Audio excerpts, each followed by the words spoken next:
Hey everybody, welcome back to our channel. Welcome back to Memorial May. This month we are getting out around my town of Melbourne, Florida, looking for historical markers. And today's video is going to be just a little bit different. We are going to stretch our legs and get out for a hike. You know, there's so many historical houses here. We should just get out on foot. It's a beautiful day. Hike around and look at them. I'm going to film each and every one of the historical markers that I can find and tell you about it. But we're just gonna get a good little walk in on a very hot Florida day. Let's go check out some historical sites. We are starting out strong here on this tour today. This beautiful house is just up the slope overlooking the beautiful Indian River. This is the William H. Gleason house, and you will notice it is under reconstruction. It was recently sold in 2022 for $835,000. It has been on the National Register of Historic Places since 1997. William Henry Gleason, who lived from 1829 to 1902, was born in Richford, New York, and had an early interest in engineering, banking, law, and politics. He moved from banking into sales during the Civil War. Gleason was appointed a special agent of the Freedmen's Bureau in 1865 and was sent south to scout out the Florida Peninsula as a potential site for relocating freed black slaves. However, while in Florida, he realized the great potential Florida held for business, and he moved his family into an old military post near present-day Miami. Under the state's Internal Improvement Fund, he sought investment land and proposed to ditch and drain the land in exchange for bargain rates on real estate. Gleason traveled frequently along Florida's coast and was charmed by the many harbors. He liked the area of current-day Gallie so much that he purchased most of it, 16,000 acres at $1.25 per acre. The area had previously been known as Arlington by its founder John Houston, but Gleason renamed it Gallie, most likely an amalgamation of French and Indian words for rocky water. Gleason prepared a plot of his new land, which encompassed the entire area from the Indian River Lagoon to Lake Washington, approximately 30 square miles. In 1871, Gleason proposed the idea of the state's first agricultural college to be located in Gallie, offering 2,320 acres of intermittent swamplands east of Lake Washington to the trustees if they would select Gallie as the school's campus. The site was approved, and a two-story coquina building was completed in 1875, but was never used for its intended purpose. After several years of litigation, the trustees of the Florida State Agricultural College negotiated a settlement. The land that Gleason had donated to the college was returned to him, and the state governor paid $2,000 for the small college building and campus. Gleason moved his wife and two teenage sons from Miami to the unused campus of Gallie's Agricultural College during 1882 and 1883. He began a sawmill and boat building business.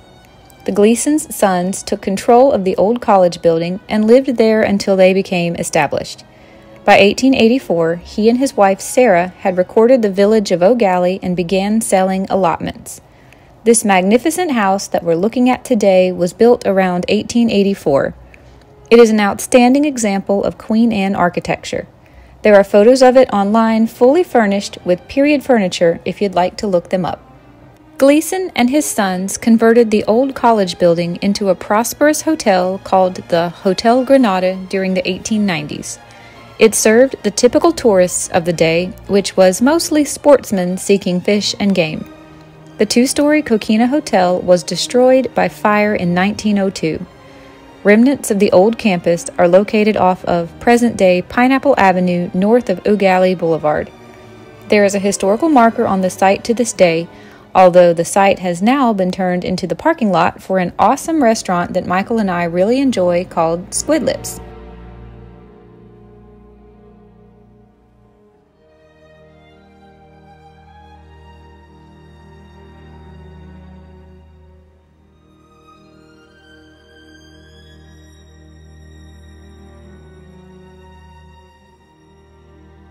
This three-story building on the corner of Law and Highland Streets was built by the Gleason family in 1910. The building was built on some of the highest ground in the area and still had an artesian well with enough pressure to supply water to the third-story restroom. The first floor was the State Bank of Gallie, which remained open until the Great Depression in the 1920s. The second floor was the Gleason brothers' land offices. The third floor became a Masonic temple.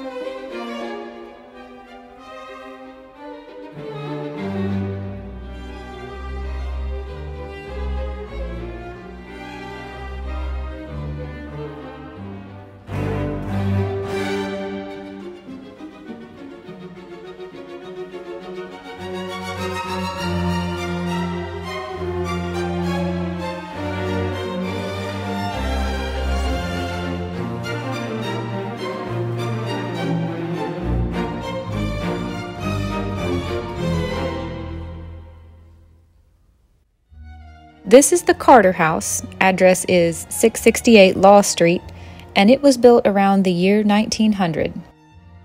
Now we are moving across Gallie Boulevard to the southern side of town, and we're parking here at the James Wadsworth Rossiter House. This house, which was built before the Civil War, sits on the site of the Houston family's slave quarters, and it has been enlarged over the years to its present size.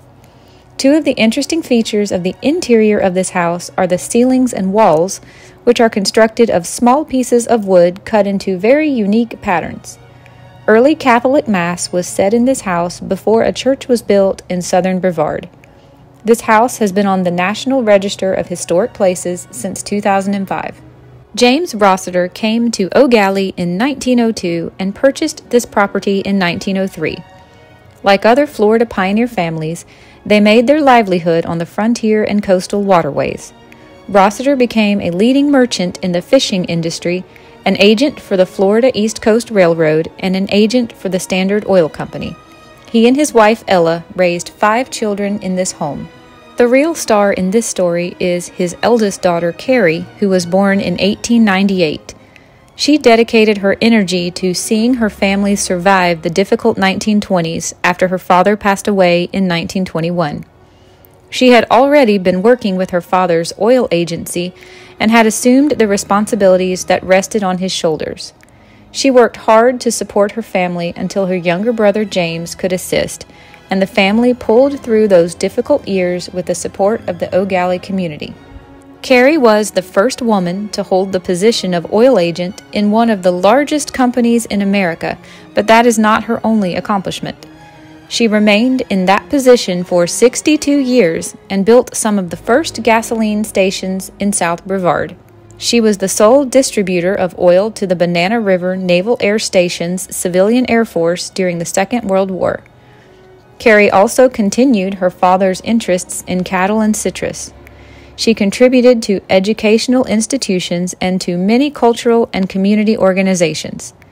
She was on the board of trustees at the Florida Institute of Technology from 1993 until her death in 1999. She was president of Rossiter Properties, which was dedicated to the development of real estate and promotion of citrus, cattle, and farming industries. She was the director of the Sun First Bank in Melbourne and a founding member and patron of the Brevard Art Museum. She was one of the first and longest-running members of the Gallie Yacht Club and the Palm Bay and Melbourne area Chambers of Commerce, as well as a lifetime member of the Brevard Crippled Children's Association. She was also a longtime member of the Florida Cattlemen's Association and the Florida Historical Society. Carrie formed the Rossiter Foundation in the 1990s to preserve her family's homestead and to maintain its historic Florida appeal. She lived in the family home from their arrival in Gallie in 1904 until her death in 1999.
This beautiful home is known as the William R. Rush House. The exact year it was built is unknown, but it was probably constructed sometime after 1892, maybe as late as 1901. It is a frame vernacular-style house featuring fish scale ornamentation and shiplap siding. Most of the house is still original, including the wires and flooring. William R. Rush was made the city treasurer of Eau Gallie in 1887 and was also the first mayor of Eau Gallie. Rush was the editor of the newspaper The Eau Gallie Record and was appointed as the postmaster of Eau Gallie by President Woodrow Wilson in 1913. President Wilson reappointed him again in 1918, and in 1921, President Warren Harding reappointed him for a third time. Rush was also a member of the local fire department and sold Florida citrus. His beautiful home was purchased in 1945 by William Rossiter's daughter Carrie, who donated it in 1992 to the Florida Historical Society. Today, it is the Society's state headquarters.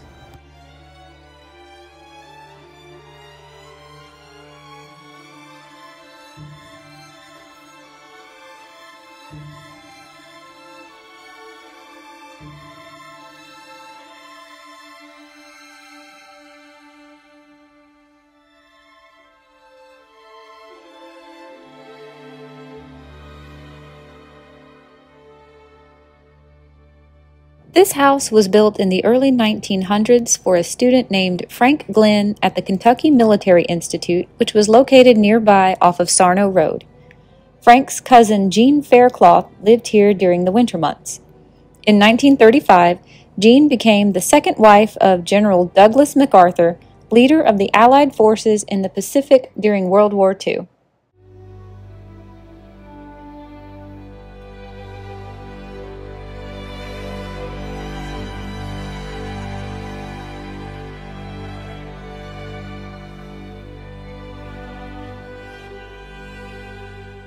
Next, we are approaching this beautiful old blue home that is very hard to see because of all the trees and overgrowth.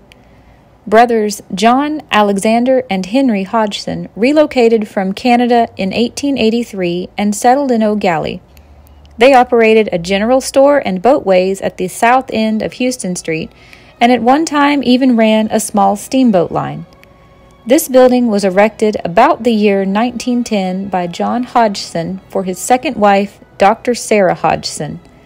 She had her offices and examining rooms upstairs and ran a drugstore downstairs. Their niece, Florence Hodgson, later remodeled the building to make it her retirement home. The large drugstore window overlooking Young Street was removed, as were the heavy corner doors of the drugstore.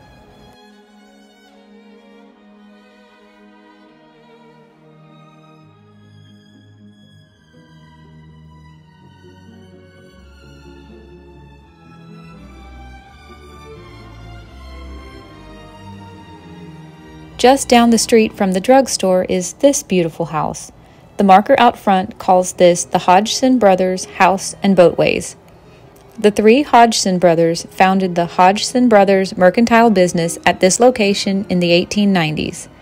They later added on a marine ways and a machine shop. For a number of years, the Hodgsons operated a small steamboat in connection with their business, and they also had an orange grove on the south side of the Eau Gallie River. When John Hodgson died in 1918, the whole town turned out for the funeral held at St. John Episcopal Church, and every business in Eau Gallie closed for the occasion.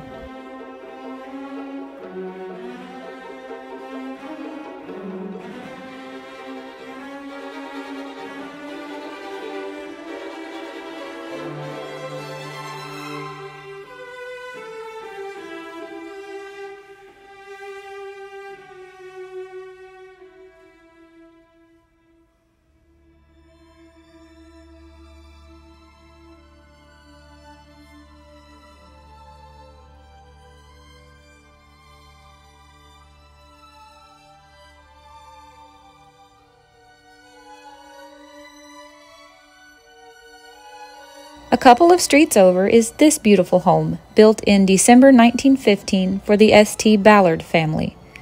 This land was originally, in the 1860s, a sunny point that was owned by John C. Houston, the first settler of Gallie.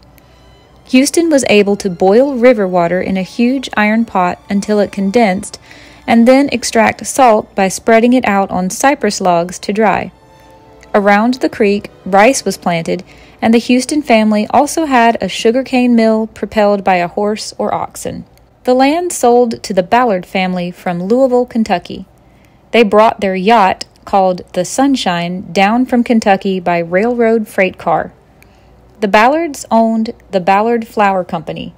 The contractors who had the construction contract were the Ginter brothers, and it was said that the house cost $40,000 to build. This is the General John B. Castleman House. Castleman was from Louisville, Kentucky, and was a veteran of both the Civil and Spanish-American Wars. He used this as his winter home for many years. The marker is gone now, but this is the site of the first Hickory Log Cabin built by John C. Houston, the original settler of Gallie. Houston came here in 1859 with his older sons and 10 slaves. When the large cabin was completed, Houston went back to get his wife and the rest of his children. Houston made friends with the Seminole Indians living in the area, and they exchanged otter skins, alligator hides, and fresh wild pork for sugar, coffee, and other items. The Houston family had no fishing tackle, but they built a skiff and found that by burning a torch in a bucket of sand, the fish would jump right into their boat. The Houstons grew sugarcane, rice, and their own vegetables. They had a sugarcane mill and a salt mine south of this home that we just saw. And here we are again at the Rossiter House that was built on the former Houston slave quarters.